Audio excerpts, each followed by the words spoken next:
제가 어제 날씨가 너무 좋아 가지고요. 그 이렇게 밝은 정장을 꺼냈습니다. 제가 제일 좋아하는 정장인데 왜 가장 좋아하냐면 가장 최근에 맞춰서 제 몸에 가장 맞습니다. 제가 살이 계속 쪄와 가지고요. 정장이 가장 최근 게 가장 잘 맞더라고요.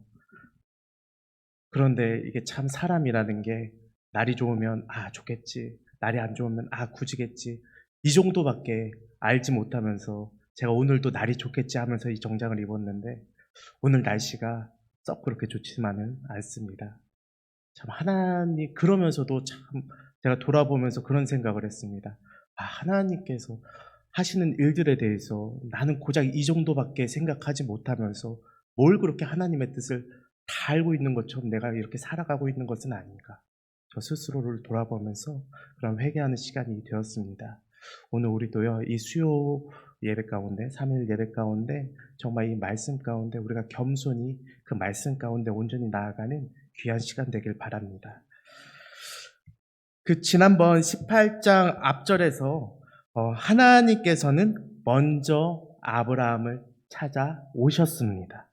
그래서 무더운 낮에 상수리 나무 밑에서 아브라함이 하나님을 깜짝 알아보았다라고 제가 말씀을 전해드렸었습니다.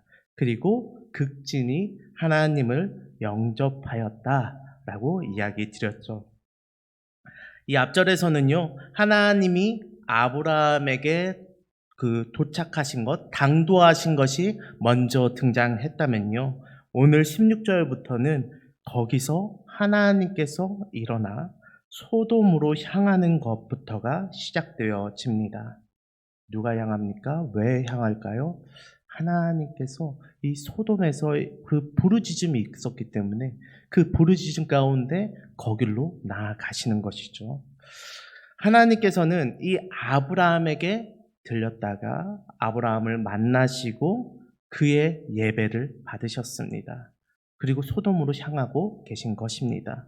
아브라함은 하나님을 깜짝 알아보았고 그로 인해서 정성껏 극진히 빠르게 하나님께 대접하는 그 모습이 단순히 그 시대의 문화가 그랬다라는 것이 아니라 그것이 정말 예배자로서의 참된 모습이었다라고 제가 말씀드렸습니다.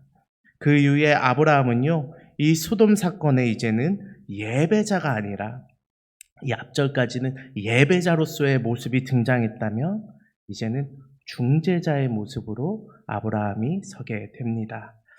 하나님은요, 이 소돔 사건에 있어서 특별히 그를 지금 중재자로 세우고 계십니다. 하나님께서 떠나실 때에 이 아브라함은 같이 일어나서 하나님을 전송하러 나갔다라고 성경은 말하고 있습니다. 하나님은 자신이 택한 백성이자 이 예배자인 이 아브라함을요, 결코 등한시 여기거나 자신의 뜻을 이뤄가는 데 있어서 도구 취급하지 않으십니다. 그에게 앞으로 자신이 행할 일을요, 말로써, 대화로써 친근하게 교제하면서 이야기하고 계시죠. 이 자신의 일을 나타내신다. 이 신이 또 하나님께서 자신의 일을, 자신의 뜻을 드러내신다. 그것은요, 결코 그를 단순히 종으로 여기거나 도구로 여기지 않으신다는 것입니다. 우리가 잘 아는 요한복음 말씀 있지 않습니까? 15장 15절에 이렇게 적혀 있습니다. 이제부터는 너희를 종이라 하지 아니하리니 종은 주인이 하는 것을 알지 못함이라. 너희를 친구라 하였노니 내가 내 아버지께 들은 것을 너희에게 알게 하였음이라. 아멘. 하나님은 약속하신 대로 아브라함을 통해 자신의 일을 이루어 가십니다. 그가 택한 백성이기 때문에 그렇죠.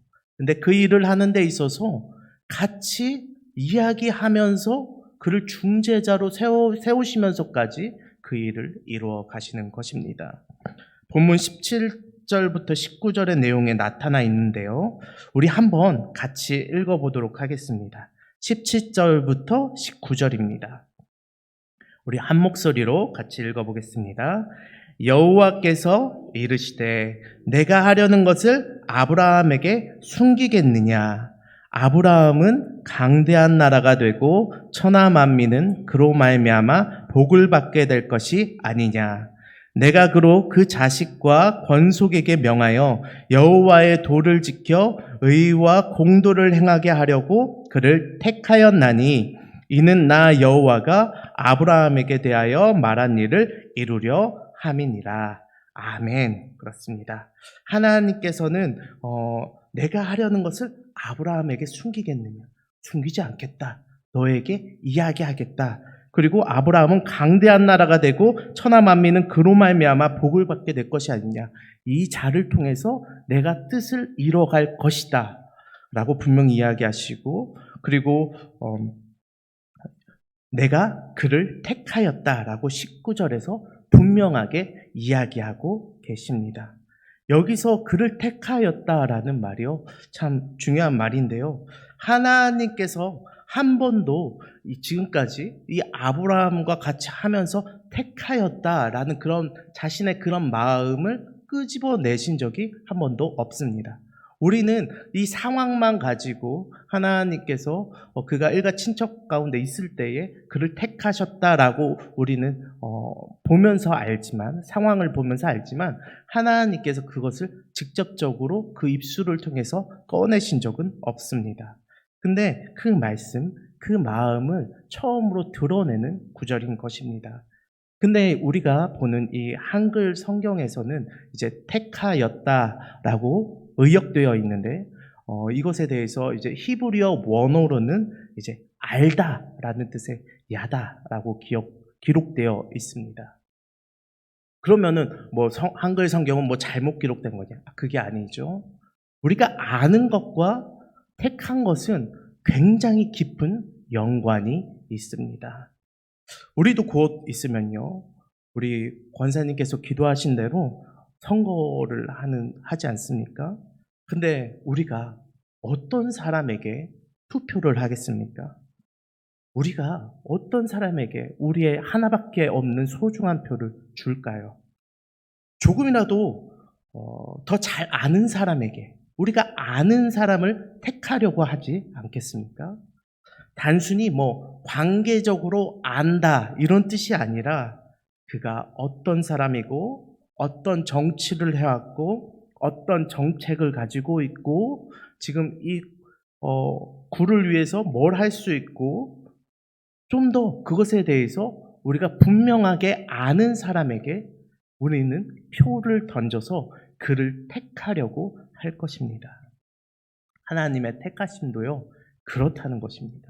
단순히 그냥 자기가 가지고 있는 도구 중에 하나 이렇게 꺼내서 택하는 것도 아니고, 그냥 무작위로 놔두고 한 사람 그냥 택하는 것이 아니라요, 그것 가운데는 이 아브라함을 분명히 아시는 부분들이 있고, 그리고 아는 것뿐만 아니라 이 아브라함과의 이 사귐과 교제가 있고, 그리고 은혜가 있습니다. 나보다 나를 더 잘 알고 계신 그 하나님께서 창세 전부터 그를 택하시고 자신의 뜻을 알려주시고 친구가 되어주시고 동행하신다라는 것이죠. 그렇기 때문에 그분의 택하심 가운데는요, 그렇게 깊은 교제가 같이 동반되어 있습니다. 그렇기 때문에 원어적으로는 이 알다라는 단어를 사용하고 있는 것이죠. 그렇게 우리는 이 말씀을 보면서 정말 우리의 삶 가운데 그 어떤 것도 우리가 하나님께 쓰임받는다고 자랑할 수 없는 것입니다. 우리는 겸손히 순종하는 마음으로 그 하나님의 택함 가운데, 그 하나님과의 사귐 가운데 겸손하게 나아갈 수밖에 없는 것이죠. 아브라함도 마찬가지였습니다. 그 역시 택한 백성으로서 교만한 모습으로 나아갔던 것이 아니고 늘 겸손하고 순종하는 모습으로 예배자로서 우리가 지금까지 보아온 것처럼 하나님께 나아가고 있습니다. 하나님은 그런 그를 택하신 목적과 의미를 분명하게 이야기하십니다. 우리가 읽은 19절의 말씀대로 나 여호와가 아브라함에게 대하여 말한 일을 이루려 하기 위해서. 나 여호와가 아브라함에게 끊임없이 자신의 언약, 하나님의 그 언약을 선포하지 않으셨습니까? 신실하신 하나님께서 그것을 이루기 위해서 이 아브라함과 지금 교제하고 계신 것이죠. 하나님은 자신의 말씀대로 이루기 위해 아브라함을 그렇게 택하시고 교제하십니다. 그리고 그를 단순히 사용하시는 게 아니라 뜻을 함께 하시고 동행하시는 것이죠. 이는 하나님께서 아브라함에게 복을 주시기 위해 그를 가나안으로 인도해 오셨지만, 이 모습, 그를 단순히 택해서 가나안으로 인도했다는 것은 어떤 뭔가 어항이 더러워서 물갈이하기 위해서 물고기들을 이쪽 어항으로 옮겼다, 아니면은 이 화분이 조금 더 잘 자라기 위해서 이 화분을 빼서 이 화분으로 옮겼다, 이런 정도가 아니라 이 세상 가운데에서 단순히 하나님 나라의 백성이지만 정말 여호와를 닮아가며 정말 하나님의 뜻대로, 하나님의 율법대로 살아가게 하기 위해서 하나님께서 지금 가나안으로 지금 옮겨가고 있는 그 최종적인 모습이 그렇다라는 것이죠. 이와 달리요, 지금까지 이 아브라함을 택하시고 교제하시고 예배하고 사귐과 그런 멋있는 그런 모습들, 이것과 달리 이제 20절부터는 이제 소돔과 고모라에 대한 부르짖음이 크게 들려오고 있습니다. 그 부르짖음은 성경에 나오는 이스라엘이 하나님을 향한, 하나님 우리를 구원하소서, 이러한 부르짖음이 아닙니다. 이것은요, 원성의 부르짖음입니다. 그들을 갚아주소서, 그들을 멸하여 주시옵소서, 그들을 복수하여 주시옵소서 라는 그 원성의 부르짖음을 하나님께서 듣고 계신 것입니다. 피해자가 아니라 피의자의 신분으로 지금 소돔과 고모라를 세우고 계신 것입니다.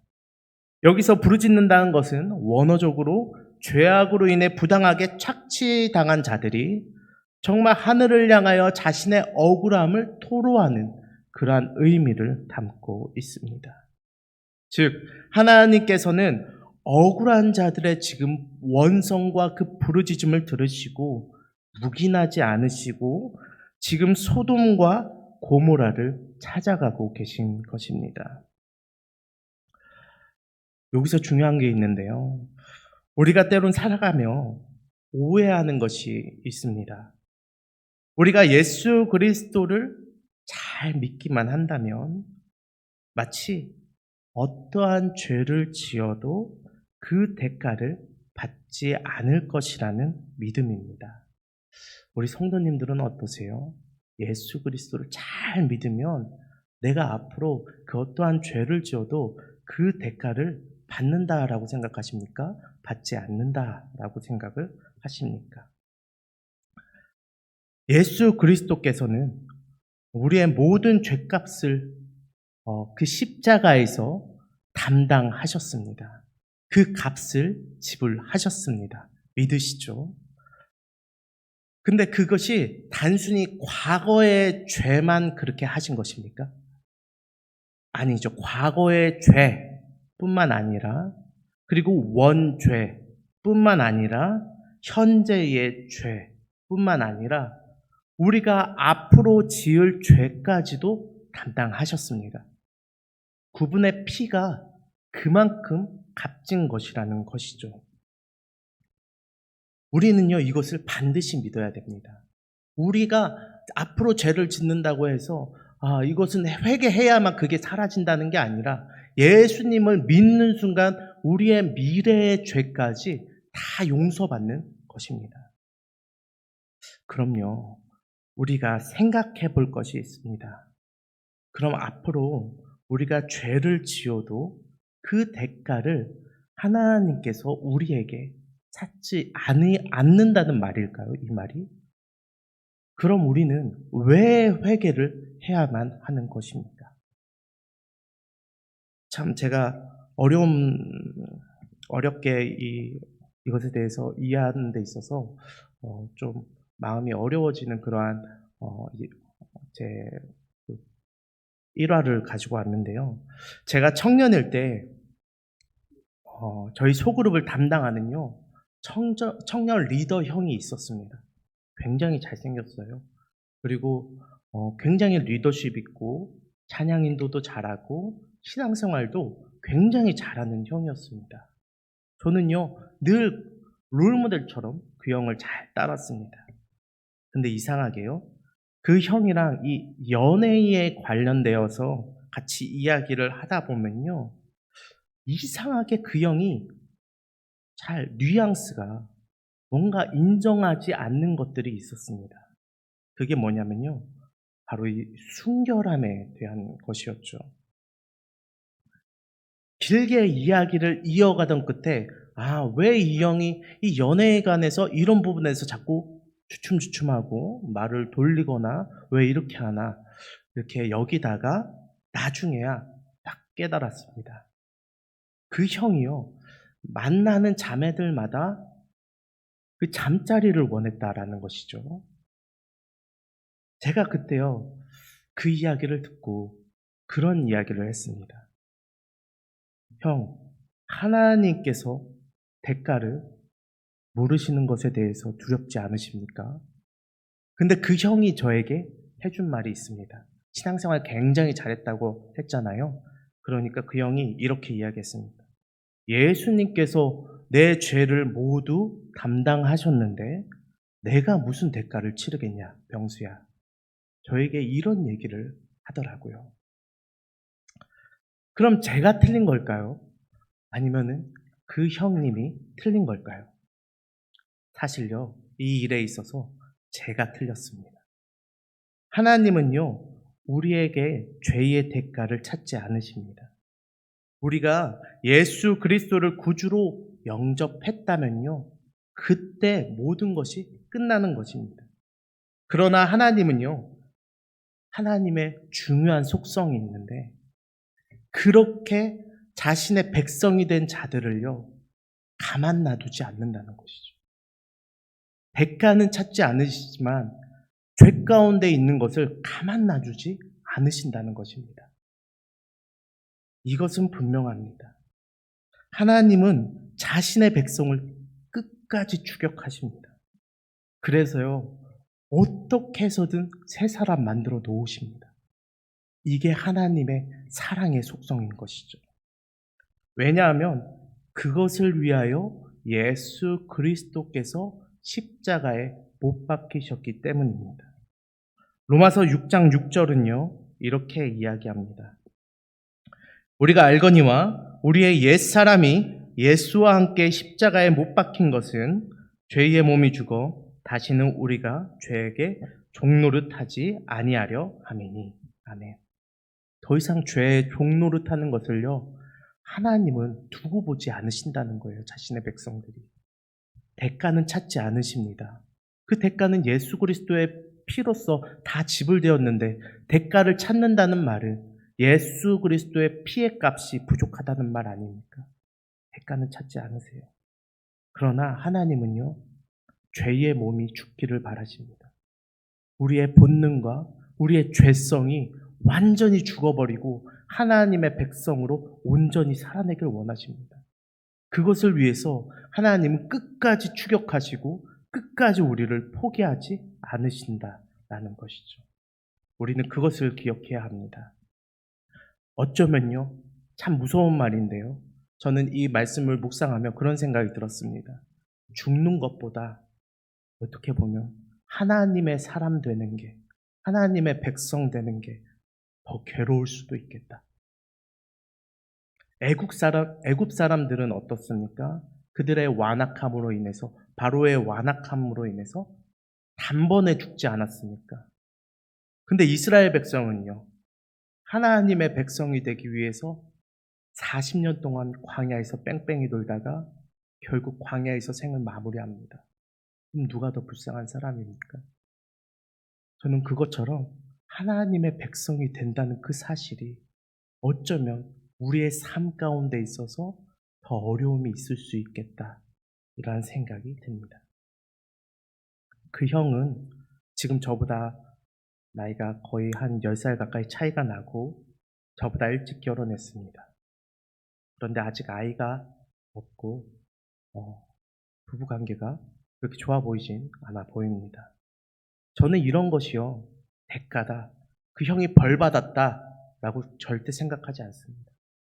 그 형이 이야기한 것처럼 예수 그리스도께서 값을 다 치르신 것이죠. 대가를 바라지 않으십니다, 하나님께서는.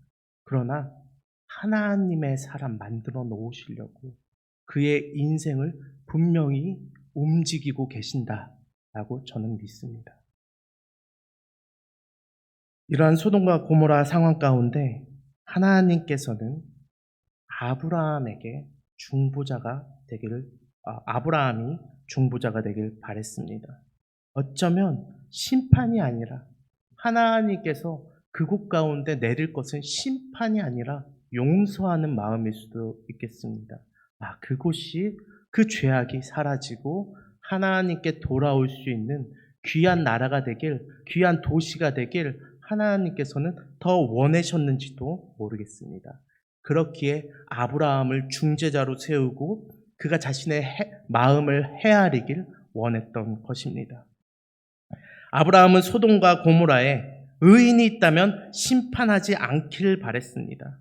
용서하고자 하는 그 하나님의 마음을 분명히 아브라함은 예배자로서 그 마음을 알고 지금 헤아리고 있는 것이죠.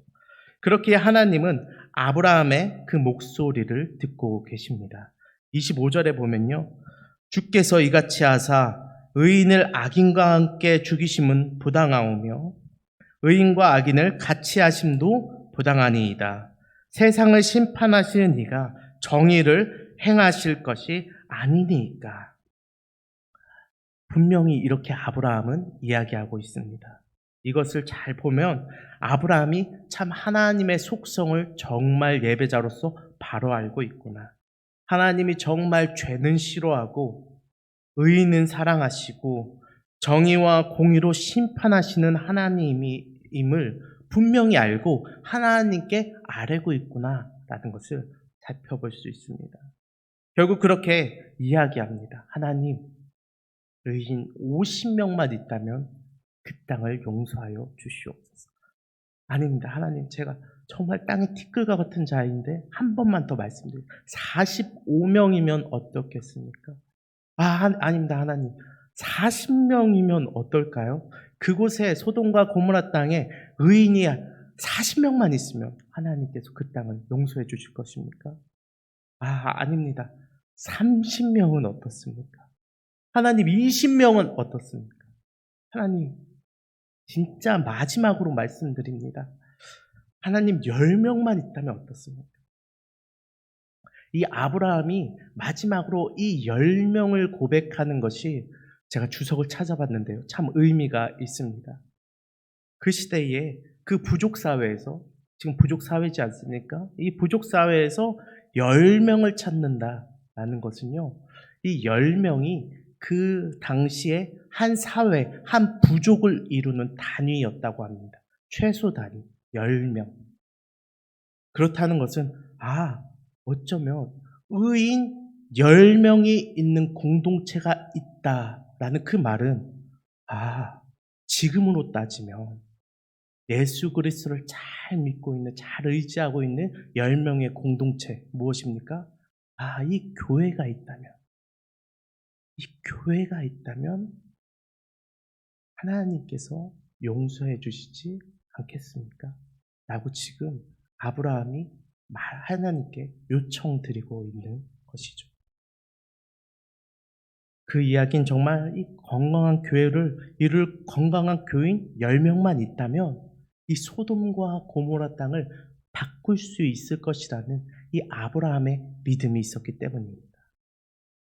자신도 한 명으로 인하여서 지금 온 가족이 자신의 부족과 자신의 모든 것들이 구원받고 있고, 더 나아가서 하나님께서 그 믿는 자들을 계속해서 세워나갈 것을, 그 언약을 이야기하셨지 않습니까? 나 한 사람이 의인이 되더라도 그럴 텐데 10명만 있다면 그 소돔과 고모라 땅이 그렇게 죄악 가운데 들끓고 있더라도 분명히 그 죄악이 아니라 하나님께 돌아올 것이라는 이 아브라함의 믿음이 있었던 것이죠. 미국의 빌리 그레엄 목사는요, 80년대에 미국 사회에 이런 말을 남겼습니다. 만일 하나님께서 미국을 심판하지 않으신다면 소돔과 고모라 땅에 하나님은 사과하셔야 한다 라고 이야기하셨습니다. 그 말인즉 소돔과 고모라 땅이 우리가 성경을 볼 때에 얼마나 죄악이 들끓던 땅인지 우리가 늘 보면서 그러한 대명사로 여기고 있지 않습니까? 근데 우리의 현실도 동일하다는 것이죠. 우리가 잘나서 하나님께서 이 땅을 멸하지 않고 계신 겁니까? 빌리 그레엄 목사님이 이야기한 것처럼 미국이 잘 하나님을 믿고 있어서 미국 땅을 멸하지 않고 있는 것입니까? 이 대한민국은 어떻습니까? 이 대한민국이 정말 하나님을 죄악이 하나도 없어가지고 지금 하나님께서 이 대한민국 땅을 가만히 놔두고 계신 것입니까? 하나님께서 저는 이렇게 믿습니다.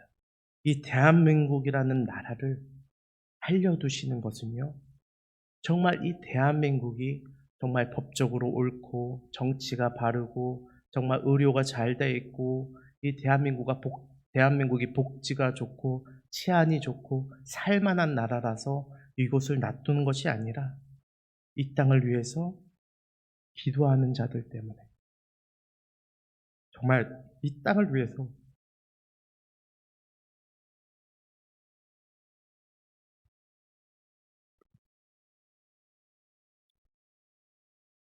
기도하는 자들 때문에 하나님께서 이 대한민국이라는 나라를 저는 두시는 것이라 믿습니다.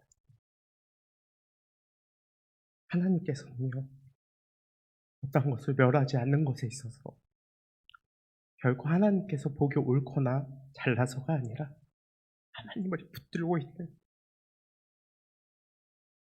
우리 기신교회 성도님들 같이 항상 늘 나라와 민족을 위해서 기도하고 있는 자들, 그러한 자들을 바라보시며 참고 계신 거예요.